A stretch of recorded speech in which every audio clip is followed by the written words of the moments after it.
So in the mid-'80s, I was living in, righteous Santa Monica, and a friend of mine in Venice had asked if I wanted to move in downstairs from her because she was in a duplex, and she was my best friend, and someone was moving out. And I thought, well, this is my chance to live next door to my best friend. So I did it, and even though I was scared of Venice, I was always scared of people had said if you drive through there, first of all, don't drive through, but if you do, lock your windows, lock your car doors.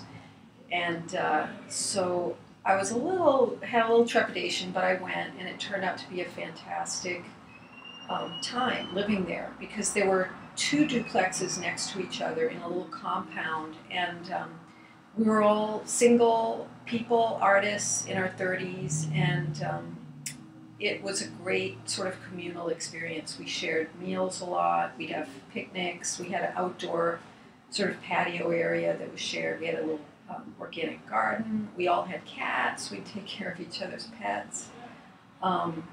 Anne Cannon was a jeweler, and she worked at home and had her, polishing and grinding tools outside on the deck. And then Carol Tillman was an artist, a painter, and also a children's clown who did parties and mime and clowning and face painting. And she was 4'8", so kids loved her. Michael was a fine woodworker, and then there was me. And it was a great time. And there was, there were car break-ins. My car got broken into when I went in the house for 5 minutes one time. There were robberies. We had to be really careful when we went out of town. But it was still well worth it.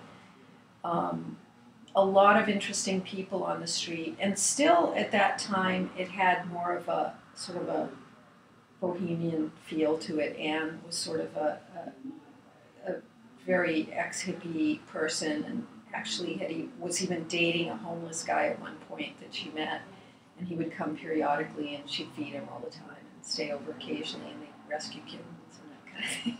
And he'd sell her crafts at craft fairs for her. But it was very, very, I'd say, fun, and something that I don't see in Venice much anymore.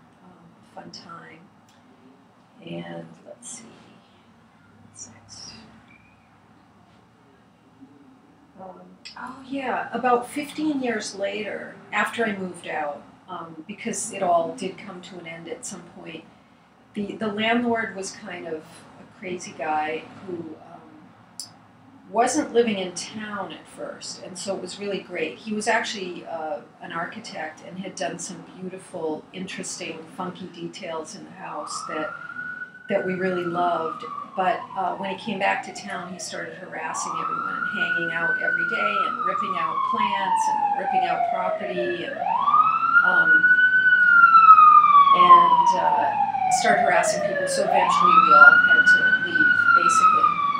This was on Windward Avenue, just 3 blocks from the beach. And then 15 years later, I was invited to an Oscar watching party, someone in the film business, and it was actually at this place I used to live at the duplex, which had been divided, and the owner was living in one duplex, and the person who bought where I lived was in the other duplex and had fixed it up, and it was amazing to walk around in it, because there was some of the old details, but it had so completely changed. It was very much like an Architectural Digest, beautifully remodeled, but basically the same bones, the same house. He had put a lap pool in. He was still working on the upstairs, which had been Anne's apartment, which still looked the same. So it was really kind of surreal watching the Oscars and being with all these people, and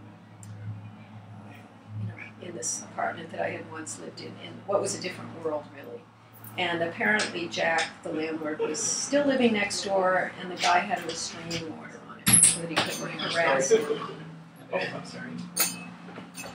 And so anyway, we all, went our separate ways, and that was the end of that phase. But I stayed in Venice. I met who had become my husband, Hugh, who was living a little further away from the beach on Millwood and Oakwood.